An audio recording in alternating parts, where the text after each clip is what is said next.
welcome back to the History Sphere. What you're about to hear is part 53 in my ongoing series on the decline and fall of the Soviet Union. I produced these episodes with the intention for them to stand on their own, as well as for them to complement one another as part of a larger series. As always, all 52 prior episodes are available to go back and listen to, absolutely free, in the same place you found this one. Last time, on the History Sphere, I covered the immediate aftermath of the Soviet Union's dissolution and the impact of this event on the daily life of Russians. Before I dive into today's topic, I want to just briefly talk about a couple of updates for the show. First, I know it's taken me a while to get this episode out. Those listeners who know me personally know that the real world outside this podcast has recently thrown me for a bit of a loop. Long story short, I'm transitioning to a new job next month, and my focus has been on that for the last few weeks. More importantly, I will be taking a trip this fall to Uzbekistan with my wife and 3-year-old son. The trip will also include brief stops in Tajikistan and Turkey. I will be visiting a ton of historic and cultural sites that are sure to be of interest to anyone who has gotten this far into the podcast. And also, I'll be documenting the experience from a travel perspective. I think it'll definitely pique the interest of anyone who is interested in Central Asian culture and history, and hopefully serve as inspiration to anyone else who may also be planning a family friendly trip to Central Asia. If you don't want to miss those updates, you should go right now and follow the History Sphere podcast on Instagram and Facebook. I'll try to update my story daily during the trip starting in late September, and my intention when I get back is to produce a long form video that documents the entire trip. This is a trip I've been planning in the back of my mind for at least 15 years, and I'm so excited to finally be doing it and to share the experience with all of you. Today, I will cover the lead up to the constitutional crisis of 1993. I know I had initially said I would cover the whole crisis in this episode, but once again, as I sat down to write my own outline, I realized I was biting off more than I could chew. This crisis is, in my opinion, the single most important event that anyone needs to understand if they want to know why the Russian political system became what it is and how it got that way. I think it's probably the greatest mistake in Western historiography of post Soviet Russia that so little attention is paid to the events I'm going to cover over the next 2 episodes. By 1993, it seems the West had moved on. The Cold War was over, and we were focused on other things. But the events that took place in Russia in 1993 set the stage for some of the most consequential geopolitical events of the 21st century. So today, I'll get into it. I'll cover the political conflict between Yeltsin and the Russian parliament through the spring and summer of 1993, leaving us on the eve of the eruption of violence known in Russia as Black October. This is The End of History, Part 53.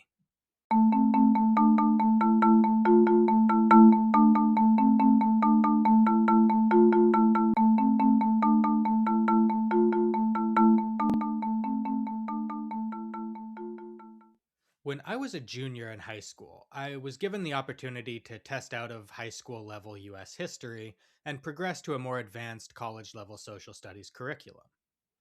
I failed that test.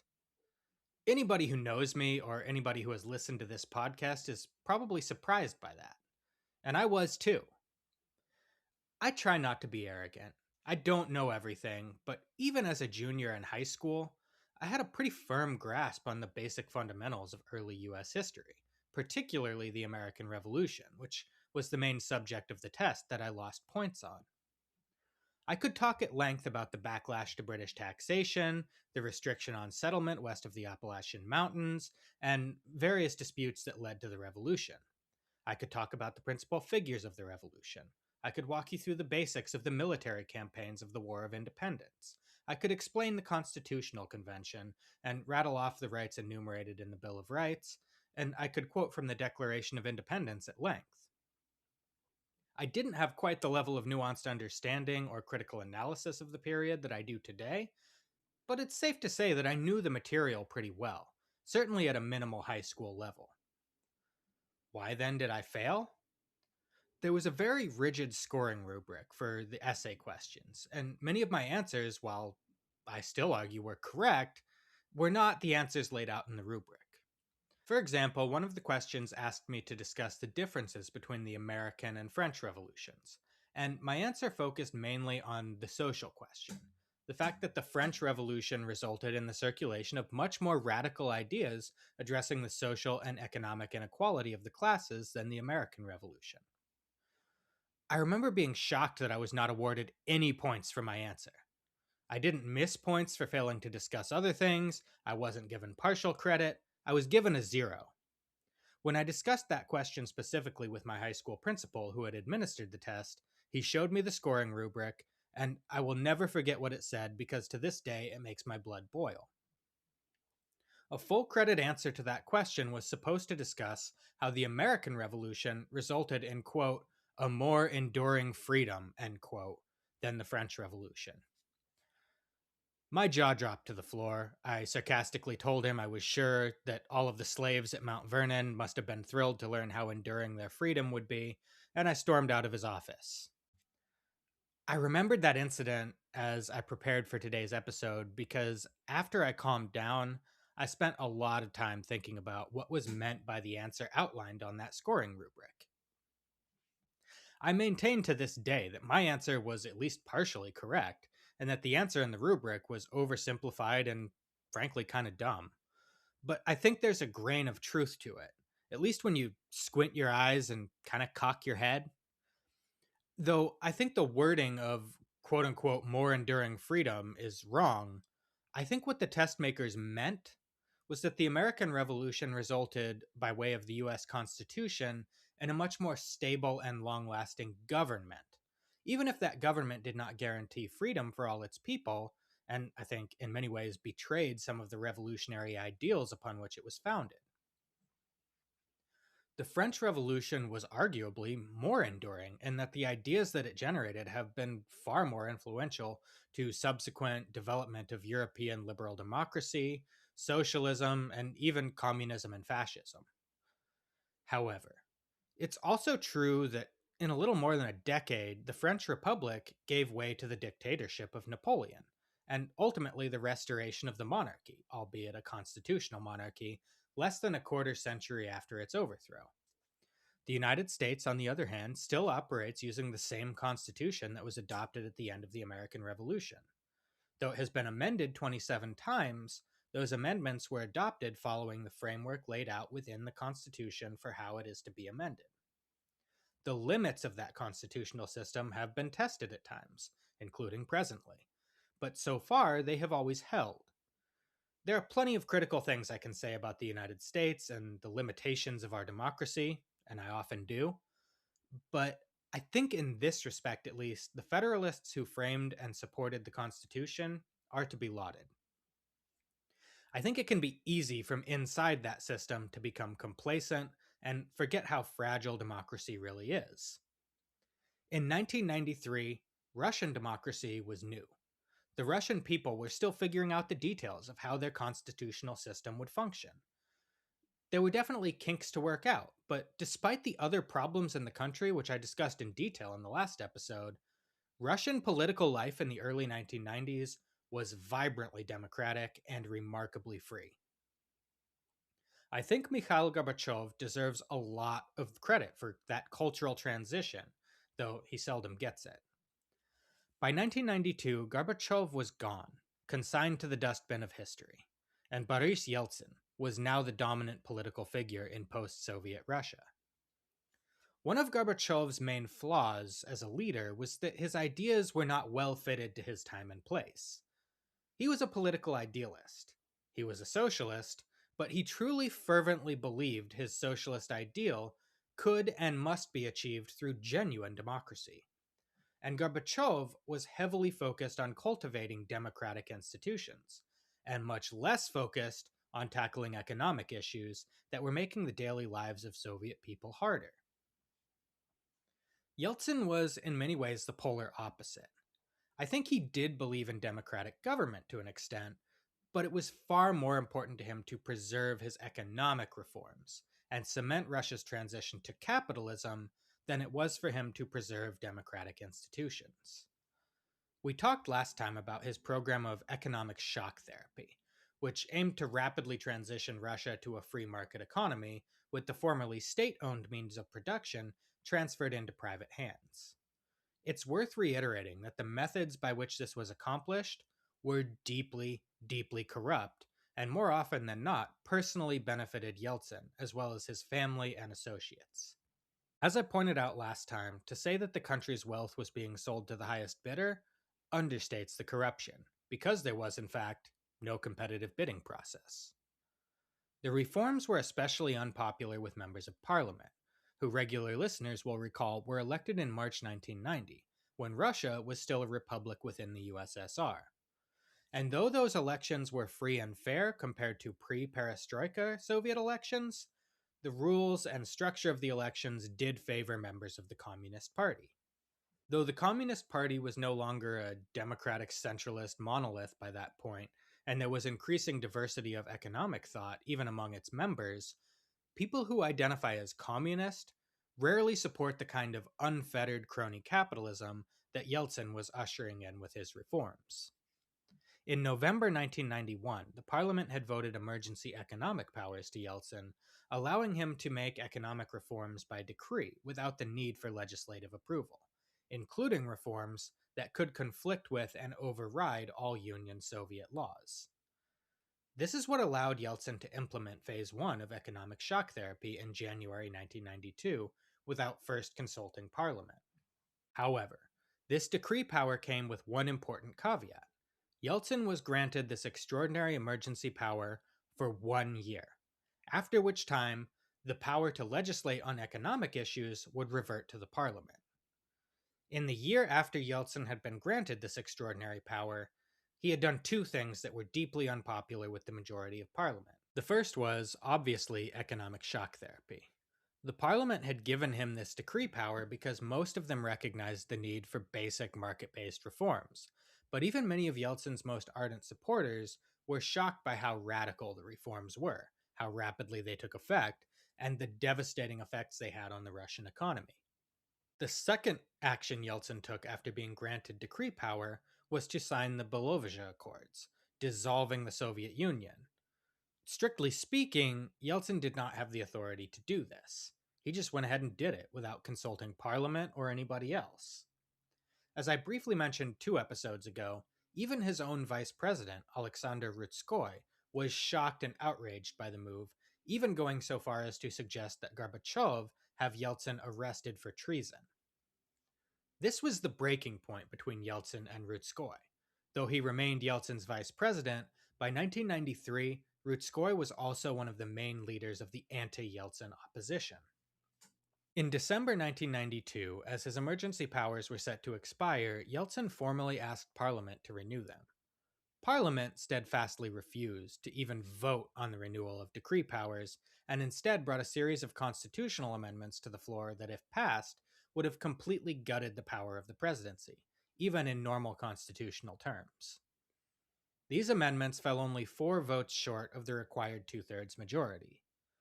Yeltsin also failed to secure a majority vote to confirm his choice of prime minister, Yegor Gaidar, one of the architects of economic shock therapy. In response, Yeltsin stormed out of the parliament, asking his loyalists to walk out in support as well. He then appeared on national television to denounce the parliament, warning the Russian people of a, quote, creeping coup, end quote, and painting a dire picture of a black and white dilemma, telling them, quote, a choice must be made between 2 lines, between the policy of reforms and a policy of a return to the communist past, end quote. However, with the president and the parliament in a seeming stalemate, Yeltsin and the speaker of the parliament, Ruslan Khaspolatov agreed to support a temporary extension of Yeltsin's decree powers in return for Yeltsin throwing Yegor Gaidar under the bus and agreeing to support a more moderate prime minister who was more agreeable to his opponents in the parliament. They eventually landed on Viktor Chernomyrdin. Khaspolatov, though he would eventually come to lead a coalition that included hardline communists and far-right nationalists, as they shared a common enemy in Yeltsin, was in fact neither of those things. In fact, he had been an early supporter of Yeltsin, and when Yeltsin broke from Gorbachev, Khaspolatov was firmly in the Yeltsin camp. An economist by training, Khaspolatov had been critical of Gorbachev's handling of perestroika, which he described as a series of half measures. He did, in fact, favor a comprehensive liberalization of the Russian economy.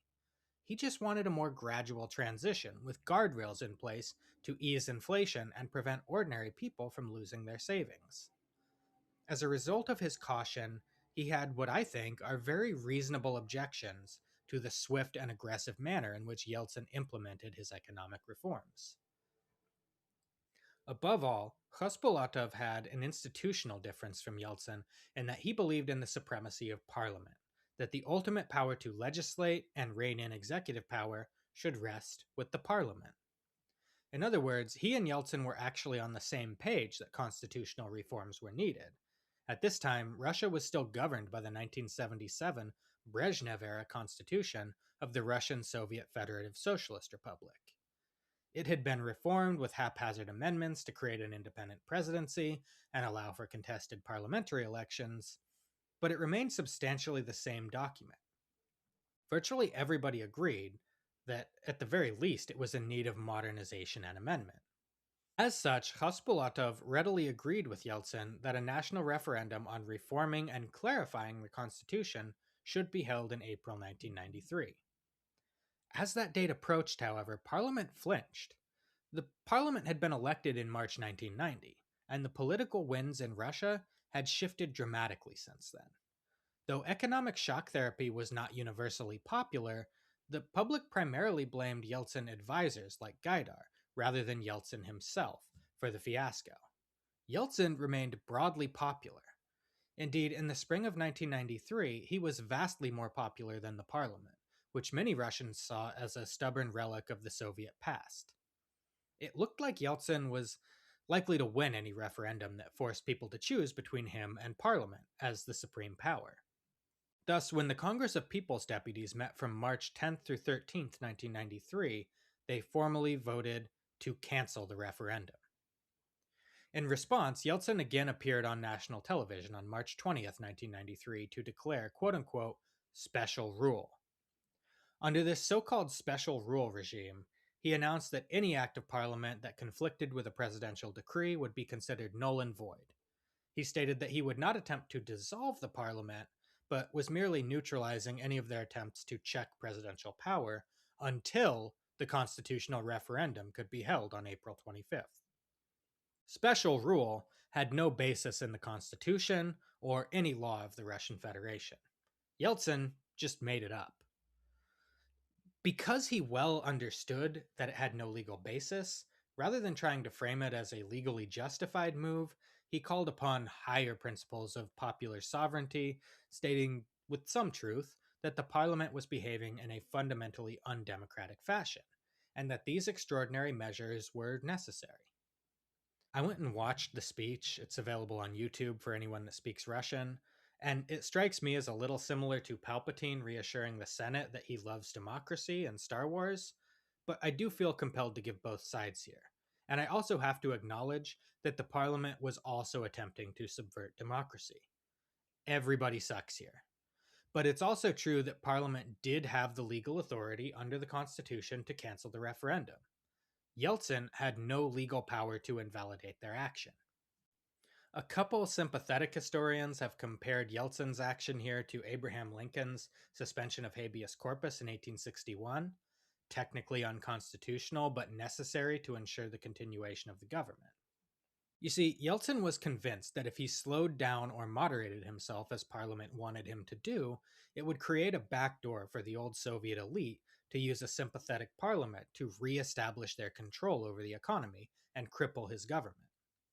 He was also swayed by the advice of his economic advisors like Gaidar and the American Jeffrey Sachs that slowing down the pace of reforms would only prolong the economic suffering. Economic shock therapy was like ripping off a band-aid. Painful, but quick, whereas slowing the pace of economic reform could make the situation even worse. I'll be honest, I'm not convinced by any of this. For one, the economic pain was not short-lived, even with the shock therapy policies in place. Russia's GDP didn't bounce back to the size it was in 1990 until 2006, and that growth had much more to do with a boom in Russia's oil market than it did with anything Yeltsin did. Economic shock therapy was an utter failure, any way you shake it. Of course, we now know this with the benefit of hindsight, and Yeltsin at the time had some very smart, very qualified economic advisors telling him it was necessary, which I think softens his fault here somewhat. On the other hand, he may have believed his economic policies were necessary, but he was also smart enough to understand that his actions were undermining Russia's future prospects of being governed by the rule of law. And we haven't even gotten to the worst of that yet.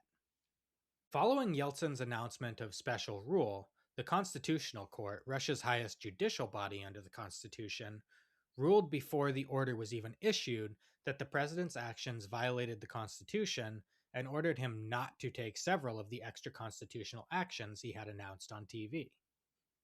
This ruling from the court seems to have slowed Yeltsin's roll somewhat, and the final order, issued after the court ruled on his actions, was a significantly moderated document, falling far short of the most extreme aspects announced in his initial speech.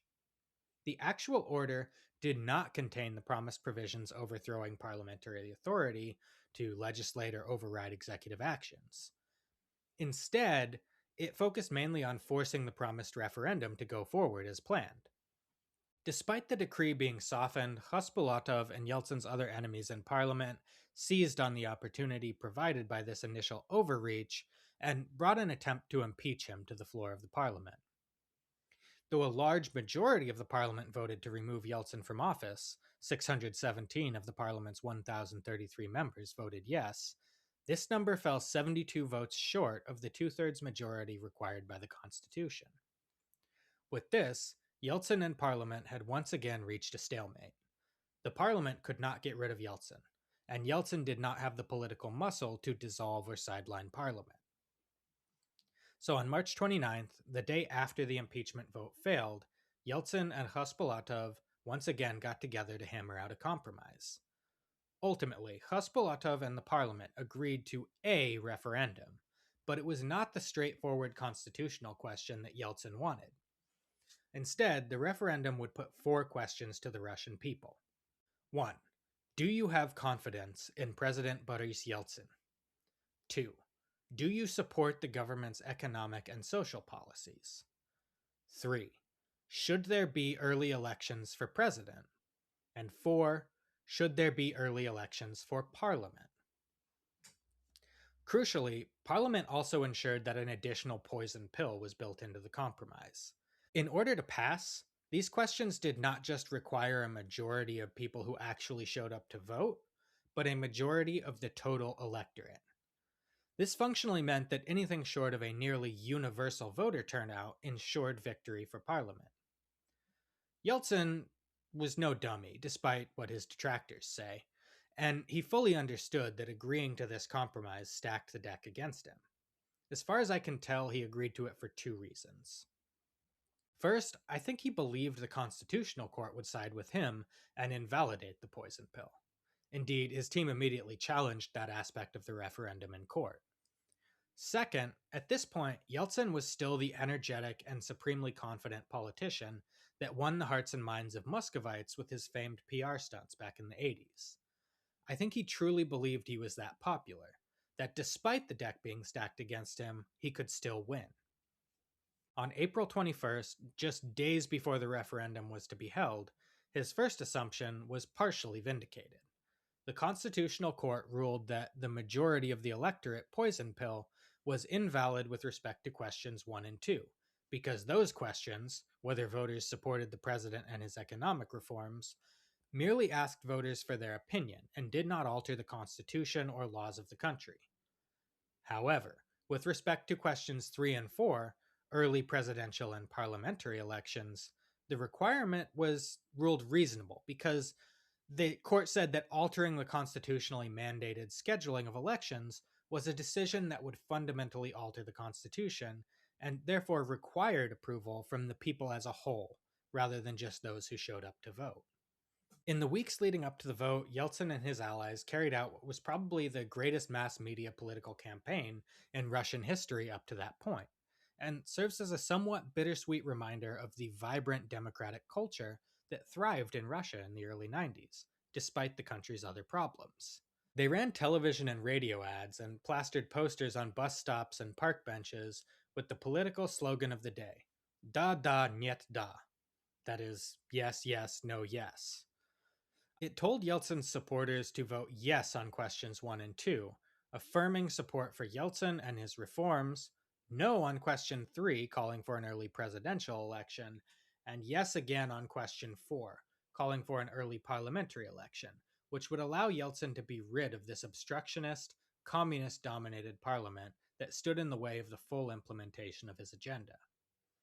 To Yeltsin's credit, his political instincts were still there, and that is exactly how people voted. The ones who showed up to the polls, anyway. Nearly 69 million Russians showed up to the polls on April 25, 1993, approximately 64% of eligible voters. As to question 1, whether the people had confidence in Yeltsin, 58.7% voted yes, expressing their support, while 39.3% voted no. On question 2, asking whether people supported the government's economic and social policies, a clear allusion to economic shock therapy, the vote was slightly closer, but still in Yeltsin's favor. 53% expressed support for his policies, while 44.6% opposed them. Question 3 was the only question where voters did not side with Yeltsin. 49.5% of those who voted supported early presidential elections, while 47.1% opposed them. The point was moot, however, because the question required a majority of all registered voters and failed to yield even a majority of ballots cast. Question 4 was by far the most overwhelmingly in Yeltsin's favor. A whopping 67.2% of ballots cast supported early parliamentary elections, versus just 30.1% opposing them. Again, however, this overwhelming victory only accounted for about 43% of registered voters, meaning that because of Parliament's poison pill, this vote also failed. Both Yeltsin and Parliament claimed victory. Parliament had successfully prevented Yeltsin from circumventing their checks on his power as president or changing the constitution, but they had failed to remove him from power or shorten his term. Yeltsin had won a majority of the ballots cast on 3 of the 4 questions, and especially as it related to the call for early parliamentary elections. Though it carried no legal weight, he had made it clear that he was more popular with the Russian people than Parliament, which he saw, I think fairly, as a democratic mandate to carry forward with his aggressive economic reforms. The functional outcome was continued stalemate. A complete lack of cooperation between the executive and legislative branches of government, and an increasingly irreconcilable political divide that threatened to render the country completely ungovernable. In June, Yeltsin attempted to bypass Parliament by calling a constitutional convention. He invited representatives from across Russia, including regional governors, political party leaders, and a heaping helping of lawyers and academics, to Moscow to help him draft a new democratic post-communist constitution. Of course, for Yeltsin and his supporters, this was synonymous with a supreme, virtually unchecked executive branch that could never be held accountable by the legislature.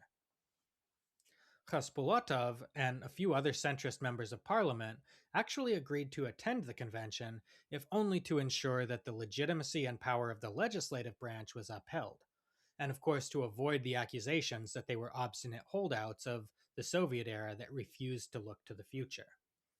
However, on the first day of the convention, Khaspolatov was humiliated when he demanded the right to address the opening of the assembly after Yeltsin, but was denied the ability to speak by Yeltsin's supporters.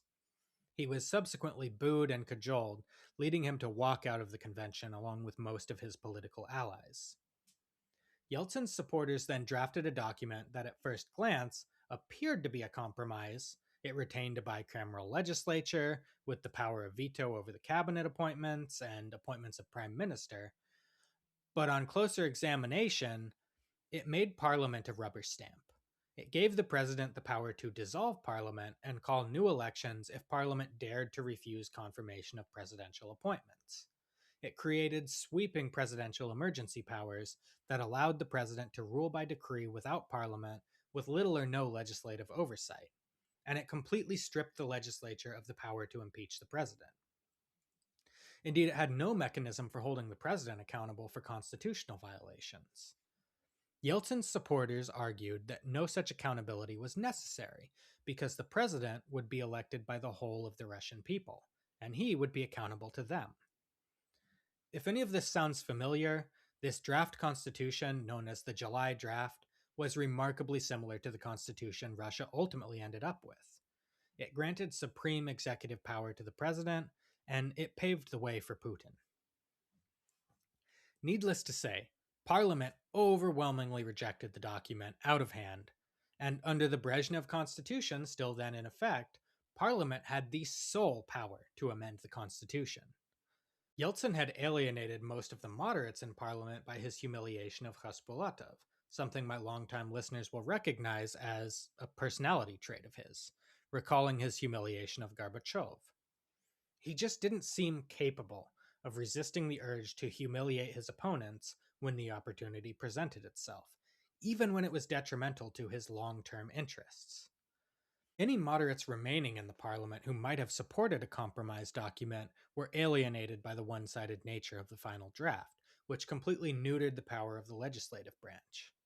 Yeltsin had once again shot himself in the foot with his ego. Again, everybody sucks here. In August, Yeltsin tried another scheme to bypass parliament by appealing directly to the leaders of Russia's various regions. He offered them increased autonomy and economic concessions in return for their support of his new constitution. His hope was that he could gain the loyalty of local politicians all across Russia and that they would use their influence over their representatives in parliament to force them to back down and follow the lead of their constituents. This backfired. These regional governments were all too happy to accept all the concessions Yeltsin offered them, but ultimately did little to pressure their representatives to support the new constitution. Virtually nothing changed in Moscow, but the watering down of federal authority in the regions would have severe consequences, as we shall see in upcoming episodes, for the brewing crisis in Chechnya and other regions of the North Caucasus. On September 1st, Yeltsin attempted to fire his vice president, Alexander Rutskoy, who had long since abandoned him and sided with the parliament. He cited flimsy accusations of corruption against Rutskoy. In reality, Rutskoy was leading an all too serious corruption probe against the president and members of his family and inner circle at the time. The problem was, not only did Yeltsin have absolutely no legal authority to fire the vice president, the Constitution explicitly, specifically forbade it. The vice president, though elected on a ticket side by side with the president, similar to the American electoral system, was a constitutional officer elected by the people. The president could not just fire him on a whim. Parliament immediately nullified the action, and it took the Constitutional Court just 4 days to unanimously rule that the action was invalid. At the time, and for years afterward, it remained entirely unclear why Yeltsin would attempt such an obviously unconstitutional action. However, documents declassified by the US government in 2018 and now housed in the National Security Archive at George Washington University may shed some light on Yeltsin's motivation here. Earlier in August, Yeltsin's allies had sent a series of diplomatic cables to the US government, preparing them for the reality that Yeltsin was about to take, in the words of the State Department, aggressive, potentially extra-constitutional action against the stalemate with Parliament, to see if his allies abroad would object to such a move. What this tells us is that on September 1st, Yeltsin was probably already planning to stage a coup and overthrow Parliament by unconstitutional, potentially violent means. His firing of Rutskoy was likely a calculated test to see how quickly constitutional mechanisms would respond to a blatantly unlawful act, and more importantly, whether he could rely on the support of military, police, and state security apparatus to support him, or at least to stand aside. Immediately upon firing Rutskoy, he ordered the state security apparatus, what remained of the KGB establishment, to enforce his firing of Rutskoy and remove him from his office at the Kremlin. They did so unflinchingly without waiting for confirmation of the act's legality. He also wanted to see what the military would do. Rutskoy, you may recall, was a highly decorated Red Army veteran with many friends among the upper echelon of the Russian army's officer class. Yeltsin wanted to confirm that they would stay passive. They did. Defense Minister Pavel Grachev, though a personal friend of Rutskoy, stood by passively, treating the blatantly unconstitutional act as a political dispute that the military should take no part in. Yeltsin knew the act would be invalidated, but he was now confident that he could get away with what he had planned next, an outright coup for which there is no logical legal defense. On September 21st, Yeltsin issued Presidential Decree 1400, dissolving parliament and granting himself absolute power to rule by decree without checks or balances. Within 15 minutes of the decree being issued, at 8 p.m., Khaspolatov called a press conference at the Russian White House and declared the decree to be a, quote, fascist coup, end quote. Once again, the Constitution very explicitly, specifically, and clearly prohibited this exact action, and even mandated that an attempt to dissolve the parliament by a president would immediately result in his removal from office. Technically, according to the Constitution, Parliament didn't even have to act. Yeltsin legally ceased to be the lawful president the moment he signed Decree 1400. Within an hour, at around 9 p.m., Parliament met in an emergency session and unanimously declared that Article 121-6 of the Constitution had been triggered and Yeltsin was no longer the president. 1 hour after that, the Constitutional Court ruled that the decree was flagrantly unconstitutional and constituted grounds for impeachment.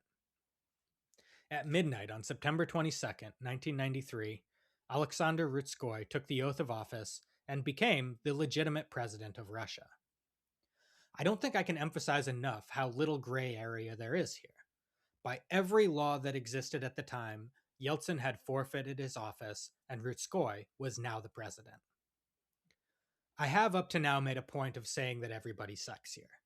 Parliament through this crisis had absolutely been an obstinate stick in the mud, standing in the way of reform and making it nearly impossible to coherently govern the country. Yeltsin did legitimately have a popular mandate, and it would have been wise to compromise with him. At a few points, Yeltsin even legitimately tried to compromise. They should have done it.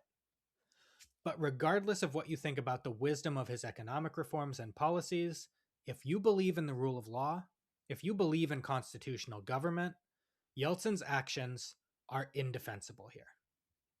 On the morning of September 22nd, Russians once again awoke to a political crisis that seemed sure to turn violent. Yeltsin was lawfully no longer the president, but he had no intention of stepping down, and he had the state security establishment behind him. Rutskoy had the parliament and legal legitimacy. The courts were behind them, but the people and institutions of the state largely were not. Russia, in effect, had two presidents. One of them had to go, and things were about to get a whole lot worse. That's everything for today. Thank you so much for listening. As always, a very special thank you to my patrons who support the show with monthly donations on Patreon.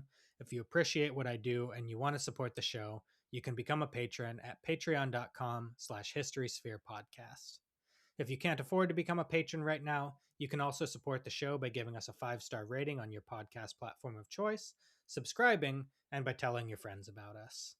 If you're listening on Spotify, you can leave a comment directly on the episode, and I always encourage you to do that. Ask a question, correct a mistake, or just tell me what you thought of the episode. More engagement helps to promote the show in the algorithm and introduce it to new listeners, so all of your input is, as always, greatly appreciated. Links to the Patreon, the show's social media pages, and all of my streaming platforms can be found on the show's website at www.thehistorysphere.com. If you want to follow my trip to Central Asia and you haven't followed the show on social media yet, now's a fantastic time to do that. Next time on the History Sphere, I will cover the events of Black October as the constitutional crisis erupts in a frenzy of violence that frankly dwarfs the relatively mild events of August 1991, which some historians have referred to as a quote-unquote mini civil war. Thank you so much for listening. Have a wonderful day.